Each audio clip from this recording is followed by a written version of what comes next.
இரவு நேர பிரதான செய்திகளினூடாக நர்மதாசரில் முதலில் தலைப்பு செய்திகள். யாழ்ப்பாணத்தில் சிறை கைதி திடீர் மரணம், வர்த்தகர்களை பதிவு செய்ய புதிய செயலி, இந்திய சுற்றுலா பயணிகளின் வருகை அதிகரிப்பு, வெள்ளம் தொடர்பில் பொதுமக்கள் அவதானம், மீண்டும் களத்தில் முகமது ஷமி, காசாவில் போர் நிறுத்தத்திற்கான பேச்சுவார்த்தைகள் இறுதிக்கட்டத்தில். இனி விரிவான செய்திகள். யாழ்ப்பாணம் கைதி சிறைச்சாலையில் கைதி ஒருவர் திடீர் சுகவீனம் காரணமாக யாழ் போதனா வைத்தியசாலையில் அனுமதிக்கப்பட்டிருந்த நிலையில் நேற்று உயிரிழந்தார். கொழும்பு 12ஐ சேர்ந்த 44 வயதுடைய இந்த நபர் பண கொடுக்கல் வாங்கல் தொடர்பான வழக்கில் யாழ்ப்பாண நீதிமன்ற உத்தரவின் பேரில் சிறை வைக்கப்பட்டிருந்ததாக காவல்துறையினர் தெரிவிக்கின்றனர். அக்கைதிக்கு திடீரென உடல்நலக்குறைவு ஏற்பட்டதாகவும் பின்னர் சிறைச்சாலை அதிகாரிகளின் கண்காணிப்பில் யாழ் போதனா வைத்தியசாலையில் அனுமதிக்கப்பட்ட அவர் உயிரிழந்ததாக தெரிவிக்கப்பட்டுள்ளது. உயிரிழந்தவோரின் பிரேத பரிசோதனை யாழ் போதனா வைத்தியசாலையில் இடம்பெற்றுள்ளதுடன் சம்பவம் தொடர்பில் யாழ் காவல்துறையினர் விசாரணைகள் மேற்கொண்டுள்ளனர். நாட்டில் உள்ள அனைத்து வர்த்தகங்களையும் பதிவு செய்வதற்கான தரவு கட்டமைப்பு ஒன்றை உருவாக்குவதற்கான செயலி ஒன்று தயாரிக்கப்பட்டு வருவதாக தெரிவிக்கப்பட்டுள்ளது. நுகர்வோர் விவகார அதிகார சபை விடுத்துள்ள அறிக்கையில் இந்த விடயம் குறிப்பிடப்பட்டுள்ளது.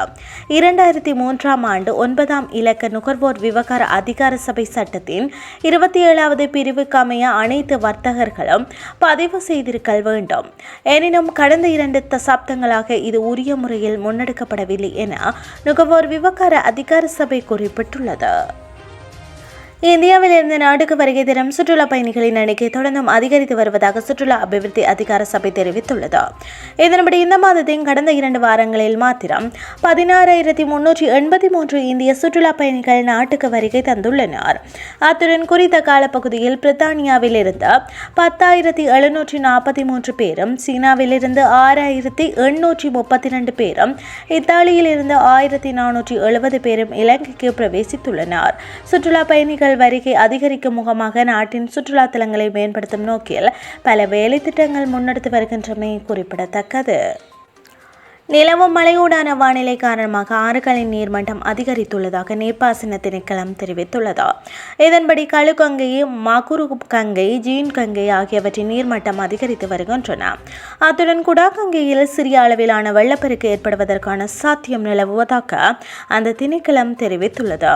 குறித்த ஆறுகளை அண்டிய தாழ்நில பகுதிகளில் வசிக்கும் மக்கள் வெள்ள தொடர்பில் அவதானத்துடன் செயற்படுமாறு எச்சரிக்கப்பட்டுள்ளனர். இனி வெளிநாட்டு செய்திகள். காசாவில் போர் நிறுத்தத்திற்கான பேச்சுவார்த்தைகள் இறுதிக்கட்டத்தை அடைந்துள்ளதாக அமெரிக்காவின் ராஜாங்க செயலாளர் ஆண்டனி பிளிங்கன் தெரிவித்துள்ளார்.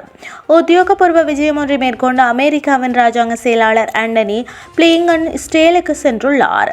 அங்குள்ள அதிகாரிகளை சந்திப்பதற்கு முன்னதாக ஊடகங்களிடம் கருத்துரைத்த அவர், காசா போர் நிறுத்த பேச்சுவார்த்தைகளில் இது ஒரு தீர்க்கமாக தருணமாகும் என குறிப்பிடப்பட்டதாக வெளிநாட்டு ஊடகங்கள் தெரிவிக்கின்றன.